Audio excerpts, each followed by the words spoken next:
Pessoal, como vocês estão? Meu nome é Bruno Sankey.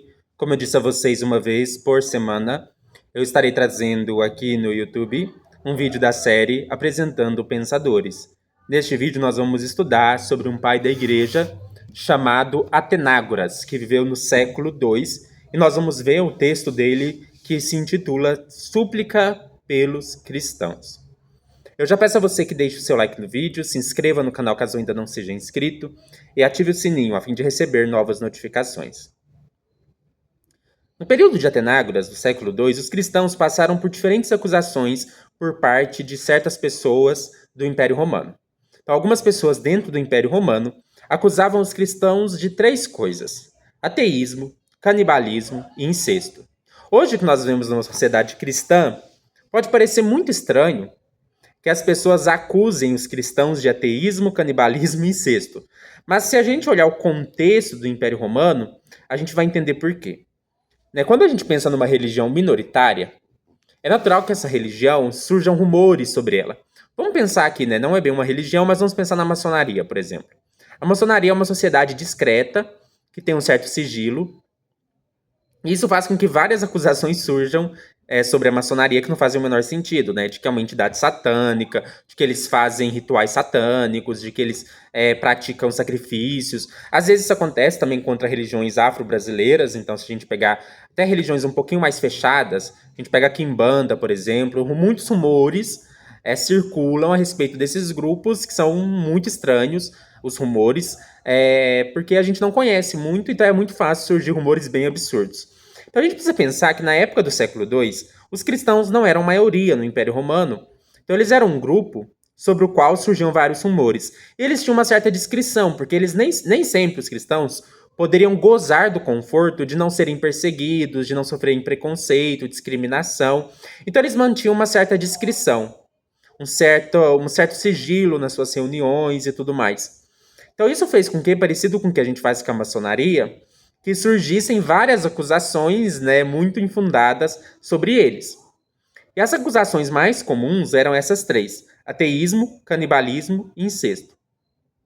Mas por que os cristãos eram acusados de ateísmo, de canibalismo e de incesto, se hoje a gente sabe que os cristãos são o oposto disso, Mas vamos lá, na época faz sentido essas acusações, não porque os cristãos praticavam essas coisas, mas porque esses rumores tinham alguma materialidade fake, claro, para circular. Por exemplo, o ateísmo era uma acusação comum porque os cristãos não ofereciam sacrifícios para os deuses romanos nem para os deuses gregos.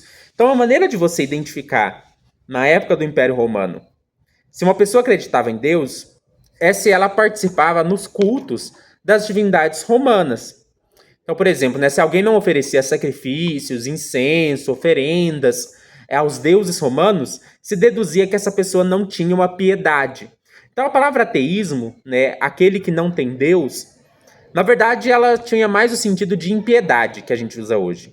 Um ateu era alguém ímpio, ou seja, alguém sem piedade, alguém sem religiosidade. Então, piedade aqui quer dizer religiosidade. Então, o ateu era aquele que não tinha religiosidade. Era dessa maneira que o termo ateísmo era utilizado. Ateísmo, nessa época, não significava exatamente a pessoa que não acredita que Deus existe. Hoje, a gente geralmente usa o termo ateísmo como significando aquele que acredita que Deus não existe. Mas na época, ateísmo tinha mais o sentido de impiedade, aquele que não oferece sacrifício para os deuses, aquele que não cultua as divindades. Então, na verdade, quando os cristãos estão sendo acusados de ateísmo, a ideia era dizer que esses cristãos não tinham piedade, não tinham religiosidade, não ofereciam sacrifícios às divindades, não ofereciam oferendas a divindades, não ofereciam cultos às divindades. Isso que quer dizer ateísmo nessa época. Outra acusação é a acusação de canibalismo. Para nós pode parecer muito estranha, mas vamos pensar o seguinte, olha o que geralmente acontecia dentro do Império Romano. A gente sabe pelo Tertuliano, na Apologia, que uma das razões da acusação de canibalismo tem a ver com uma prática cristã de adotar os bebês abandonados em associação também com um texto bíblico, com os textos bíblicos relacionados com a Santa Ceia. Se a gente pega João capítulo 6, versos 53 e 54, se não me engano esse texto, lá diz assim, que Jesus disse, que aquele que não comer o seu sangue, quer dizer, aquele que não comer a sua carne e não beber o seu sangue não poderá ter a vida eterna. 1 Coríntios capítulo 11, né, nós temos a partir do verso 23, eu acho, um texto que diz assim que o Senhor Jesus, na noite em que foi não é traído, no grego tá, na noite em que foi entregue, após dar graças, pegou o pão, partiu e disse, tomai, comei, isto é o meu corpo, que é partido por vós, fazer isto em memória de mim. Semelhantemente, né, depois de cear, lá o texto diz que ele toma o cálice da nova aliança e diz, isto é o meu sangue. Agora pensa o seguinte, vamos combinar as coisas. No Império Romano, havia uma prática comum de se abandonar bebês que tinham ou deficiência ou que eram rejeitados. Então era bem comum isso, né? Vamos supor, um bebê nascia com uma certa deficiência. O que acontecia com esse bebê? Esse bebê era abandonado, às vezes era deixado na própria porta da casa, né? Às vezes tinha a própria porta da casa tinha um lugar onde você podia colocar o bebê e deixar ele do lado de fora. Ou esse bebê era levado para algum lugar onde ele era abandonado, porque era considerado um bebê que não era desejado por aquela família que teve aquele bebê. Então, essa era uma prática comum. Se uma família tinha um bebê que por algum motivo ele era rejeitado, às vezes por ter uma deficiência, ou por algum outro motivo, esse bebê era abandonado. Os cristãos, né, baseados nos princípios de caridade, eles adotavam esses bebês. Então eles passavam, viam um bebê abandonado, eles pegavam o bebê e levavam para suas casas para poder cuidar desses bebês. O ponto é que quando os cristãos leram os textos sobre a Eucaristia, eles ligaram na sua cabeça os pontos da seguinte maneira. Será que os cristãos não estão pegando esses bebês para beberem o seu sangue e comerem a sua carne? Porque eu ouvi dizer que os cristãos fazem um banquete. Esse banquete é a Eucaristia, ou a Santa Ceia. E pelo que a gente ouve falar, na Eucaristia as pessoas comem carne e bebem sangue. Então será que na verdade esses bebês estão sendo capturados para participar desses banquetes de Santa Ceia, onde eles comem sangue, quer dizer, onde eles comem carne e bebem sangue? Então, aí surge o rumor. Então, assim, é natural, são rumores, assim...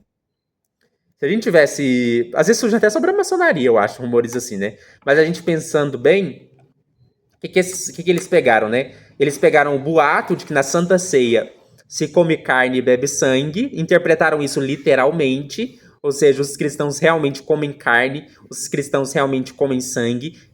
O banquete da Santa Ceia é, na verdade, um banquete de canibalismo.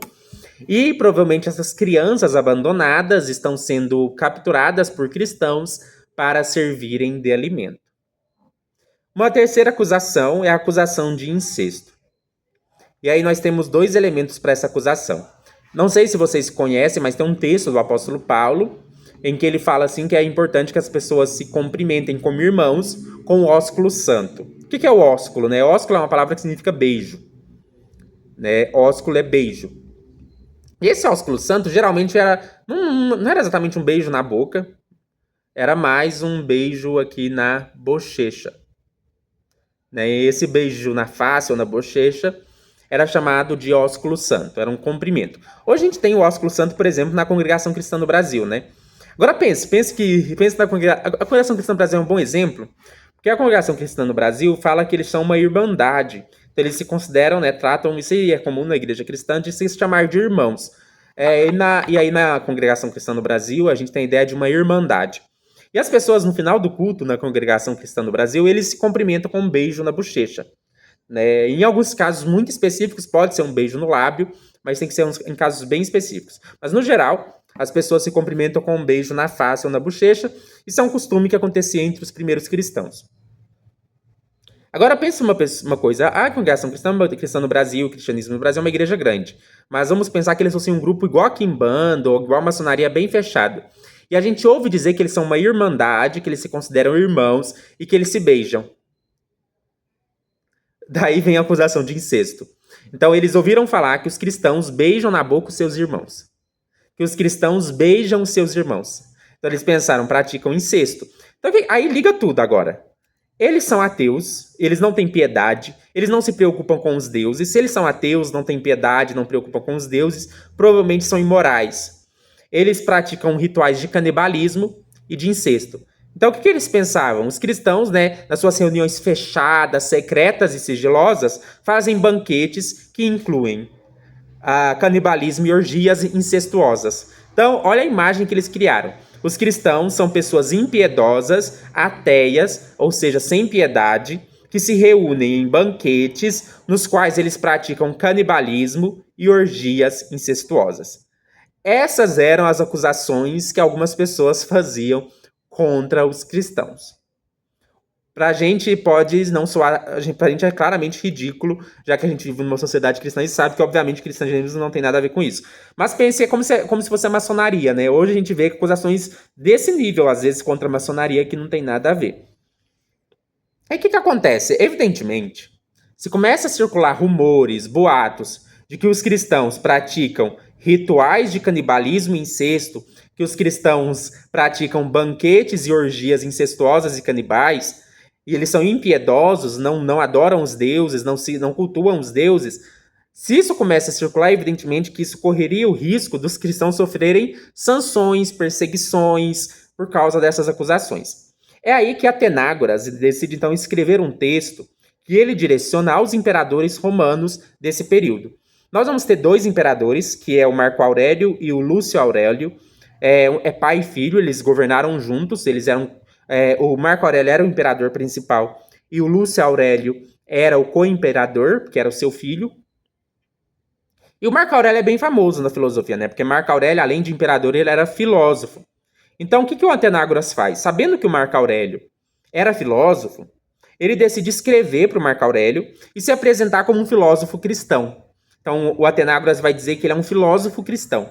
Né? Olha, sou um filósofo aqui no Império Romano, você também é filósofo, então vamos conversar de filósofo para filósofo. Eu sou cristão e filósofo, então vamos conversar de filósofo para filósofo. E eu queria escrever um texto para você, que é a súplica pelos cristãos, que é mostrando que essas acusações que circulam sobre nós cristãos é falsa. Eu, como filósofo cristão, gostaria que você, Marco Aurélio, que é um filósofo imperador, entendesse que, na verdade, essas acusações não são verdadeiras. É aí que é escrito súplica pelos cristãos. Pra gente pode parecer que defender que essas acusações não são verdadeiras é óbvio que não são. Mas nesse contexto, né, igual uma maçonaria. Né, pode parecer que não é necessário defender essas coisas, se defender dessas acusações, mas evidentemente, né, é necessário, porque na época tinha pessoas que acreditavam nessas acusações. Assim como hoje muitas pessoas acreditam em acusações macabras sobre supostos rituais macabros que acontecem na maçonaria. O que Atenágoras vai dizer na súplica pelos cristãos? Ele vai dizer assim que os cristãos são perseguidos injustamente, sem provas de crimes reais. Então não há provas de que os cristãos sejam ateus, canibais e incestuosos. E aí o Atenágoras vai dizer assim que o cristão deve ser julgado não com base em boatos, mas com base em evidências concretas. Em relação à acusação de ateísmo, o Atenágoras vai explicar assim que os cristãos acreditam em um único Deus, que eles não oferecem sacrifícios aos deuses pagãos e nem ao próprio Deus que eles adoram, porque eles entendem que Deus não precisa de oferendas materiais. Então, o fato dos cristãos não apresentarem sacrifícios não quer dizer que eles eram irreligiosos. Talvez a palavra mais exata seja irreligioso. É isso que a palavra ateu significava nessa época. Ateu era a pessoa irreligiosa, sem religiosidade. Então, o que o Atenágoras está explicando? Nós temos religiosidade. É verdade que a nossa religiosidade não se expressa por meio de sacrifícios. Nós não sacrificamos animais, nós não apresentamos oferendas materiais. Mas é porque nós acreditamos que Deus é puro espírito, que Deus não está ligado à matéria, Deus não precisa de comida. A gente não precisa oferecer sacrifícios animais porque Deus não precisa se alimentar. A gente não precisa oferecer incenso porque Deus não respira. Outra questão. O Atenágoras vai destacar que não há consenso entre os próprios pagãos sobre quais deuses adorar. Às vezes, algumas cidades adoram alguns deuses, outras cidades adoram outros. Então, o que o Atenágoras está dizendo? Ora, né, seria acusar a gente de ateísmo, é como falar assim, nossa, naquela cidade ali, eles não adoram Mercúrio. E naquela outra cidade ali, eles não adoram Júpiter. Mas assim, tem cidade que adora Mercúrio, tem cidade que adora Júpiter, tem cidade que adora Marte. Cada cidade tem os seus deuses. Então, o fato de uma cidade não adorar um deus específico não quer dizer que eles são irreligiosos. Da mesma maneira, o fato de nós cristãos não adorarmos certas divindades não quer dizer que nós não somos piedosos. Nós adoramos a única divindade na qual nós acreditamos, que é o Deus Criador. Né? Outra questão, os próprios filósofos, como Platão, os estoicos, seriam acusados de impiedade né, porque eles tinham uma ideia parecida com a dos cristãos. Alguns filósofos, como Platão e os estoicos, acreditavam que os verdadeiros deuses não são os deuses da mitologia ou não são os deuses como são retratados na mitologia. Se eu não me engano, na República de Platão, nós lemos alguma coisa como o fato de que não é legal que se crie uma imagem dos deuses como seres mortais, como seres sujeitos a paixões humanas. O que o Platão vai falar? Essas representações das divindades não são verdadeiras. Não são nem boas de serem contadas, porque é como se eu estivesse dizendo, estimulando na mentalidade das pessoas, que até as divindades se iram, que até as divindades praticam coisas que são imorais. E isso é ruim, né? Representar as divindades como praticando coisas imorais é ruim. Por exemplo, Júpiter, que também é associado à ideia de Zeus, era adúltero, era zoófilo. E representar as divindades assim não é legal, não é correto. Os verdadeiros deuses, a verdadeira divindade, diz Platão, dizem os estoicos, ela é eterna. Então, os próprios filósofos seriam acusados de impiedade. Isso é bem legal, esse argumento, porque o Marco Aurélio é filósofo. Então, quando o Atenágoras apela para a filosofia, ele está dizendo, Atenágoras, quer dizer, ele está dizendo, Marco Aurélio, se nós cristãos somos ateus, você também é. Os filósofos também são. Porque os filósofos também não compravam essa coisa das divindades pagãs. Os filósofos não compravam essa ideia de retratar Deus como mortal, como perecível. Então, os próprios filósofos eram contra a divindade dos deuses pagãos, ou pelo menos como eles eram representados. Por exemplo, é muito comum eles serem apresentados de modo antropomórfico, como se fossem seres humanos, zoomórficos, como se fossem animais, antropopáticos, como se tivessem emoções ou sentimentos. Outra coisa que o Atenágoras vai argumentar é que por trás das divindades pagãs haviam demônios. Então o apóstolo Paulo usa esse argumento em 1 Coríntios, acho que capítulo 8, depois capítulo 10, que ele vai dizer assim que os deuses pagãos, na verdade, são demônios. Ou por trás das divindades pagãs, na verdade, há demônios que operam falsos milagres, falsas curas, né? A outra teoria também que o Atenágoras vai trazer é que muitas das divindades pagãs, na verdade, foram seres humanos que foram elevados a uma categoria divina. Então nós temos Hércules, Asclépio, Píndaro, que talvez foram pessoas muito fortes, poderosas, e que por causa da sua força e poder, depois foram divinizadas pelos seus seguidores. Então, isso é comum, né? Às vezes uma figura humana que viveu na Terra, por ter se destacado em força e poder, surgem várias mitologias em torno dela. Então os heróis foram deificados. Então, em relação à acusação de ateísmo, né, o que o Atenágoras vai dizer? Olha, nós não somos ateus, nós não somos impiedosos, porque, na verdade, nós adoramos o único Deus verdadeiro. É verdade que a nossa adoração não inclui sacrifícios. É verdade que a nossa adoração não inclui oferendas materiais. Mas isso é porque o nosso Deus é puro espírito. E se eu for ateu, você também é, Marco Aurélio, e os filósofos também foram. Até Sócrates, né? Sócrates foi provavelmente condenado até por isso, por pregar supostamente contra as divindades, né, por ser ateu, impiedoso, que não é verdade. Sócrates não era ateu. Outra acusação, né? Agora a acusação de canibalismo. Com relação à acusação de canibalismo, é evidente que os cristãos não praticam o canibalismo porque os cristãos têm um forte apreço pela vida. O Atenágoras, por exemplo, vai deixar claro que os cristãos eram contra o aborto. Né, que os cristãos eram contra tirar a vida até de um feto, de alguém que está no útero. Ora, se os cristãos são contra o próprio aborto, os cristãos vão pegar bebês abandonados para se alimentar deles? Não faz sentido. Né? Se os cristãos são contra matar um bebê, inclusive no ventre da mãe, eles não vão matar bebês, né, para oferecer em sacrifícios. Não faz sentido. Os cristãos têm um apreço profundo pela vida, pelo amor ao próximo, pela caridade cristã. Os cristãos, né, são tão a favor da vida que eles são contra o aborto. Então, não faz o menor sentido a acusação de canibalismo. Em relação à acusação de incesto, também não faz sentido.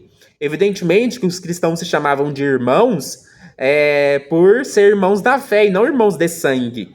Outra questão também importante é que o ósculo santo não tinha nenhum sentido sexual. Isso é muito importante. O beijo entre cristãos não tinha sentido sexual. Era uma forma de expressar irmandade, igual na congregação cristã no Brasil. Quando as pessoas se beijam, no final do culto na congregação cristã no Brasil, não é porque eles estão expressando alguma coisa sexual. Né? Beijo nem sempre é sexual. Nesse contexto, evidentemente, não era. O ósculo santo não tinha um sentido sexual. E ele geralmente era dado na face, na bochecha, e não na boca, né? Na boca era muito raro. Mas mesmo se fosse, mesmo em contextos que pudesse acontecer um selinho na boca, não tinha sentido sexual, não tinha qualquer sentido incestuoso, evidentemente. Além disso, os cristãos têm um apreço por sexo muito profundo. Para os cristãos, sexo só deve ser praticado no casamento. Então, assim, os cristãos têm um valor da castidade muito forte. O sexo só pode ser praticado no casamento com um objetivo muito específico, reprodução. O sexo é para a procriação no contexto do casamento. Então, os cristãos tinham uma castidade cristã. Os cristãos não praticavam orgias, né? Óbvio que os cristãos não praticavam orgias. Eles eram a favor da ideia de sexo só no casamento. Então, o Atenágoras vai destacar que os cristãos tinham uma moralidade cristã elevada. Portanto, é óbvio que eles não praticavam nem canibalismo, nem incesto.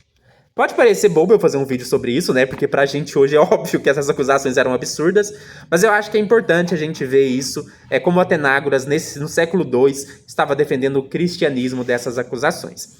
Eu espero que vocês tenham gostado deste vídeo, deixe seu like no vídeo, se inscreva no canal caso ainda não seja inscrito, ative o sininho a fim de receber novas notificações e compartilhe o vídeo com quem possa se interessar. Na descrição do vídeo tem minha chave Pix, caso você deseje fazer uma doação de qualquer valor por agradecimento por este vídeo. Até mais!